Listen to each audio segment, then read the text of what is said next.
So guys finally আমরা চলে এসেছি উজ্জ্বলদার কাছে। আর উজ্জ্বলদা কিরকম স্ট্রাগল করেছে না করেছে সবকিছু, মানে এত বড় যে দোকানটা করেছে তার পিছনে উজ্জ্বলদার কতটা স্ট্রাগল আছে আমরা আজকে উজ্জ্বলদাকে জিজ্ঞেস করবো। দাদা, উজ্জ্বলদা, বলছি তুমি যে এত সাকসেস যে পেয়েছো, এত স্ট্রাগল করেছো, কত সময় ধরে একটু স্ট্রাগল করেছো একটু বলে দাও আমাদের অডিয়েন্সকে। সবাই জানতে চায় যে কতটা স্ট্রাগল করার পরে উজ্জ্বলদা আজকে এই জায়গায়।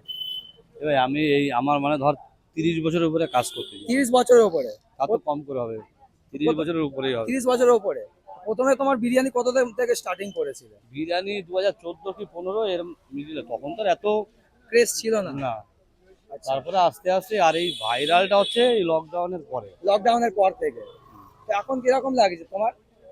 তুই মানে বল এই কতটা যে খুশি লাগে তোমার? এই দাদারাই যে আসছে, হ্যাঁ, এটা খুশির কথা শেয়ার করা যায়।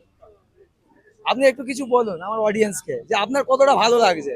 আমরা তো আসি, তো কেমন লাগে উজ্জ্বলদার বিরিয়ানিকে? ভালোই লাগে।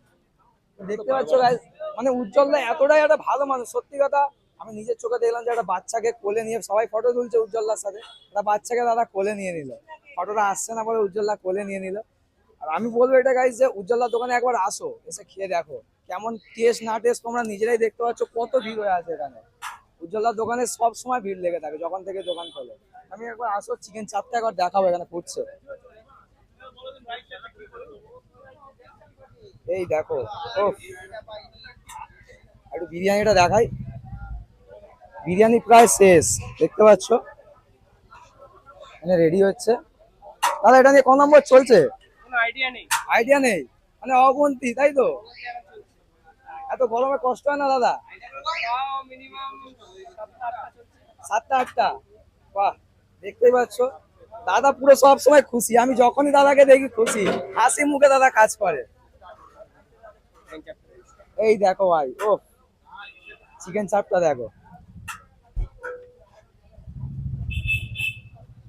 আহা, না না, কত করে পিস আছে দাদা?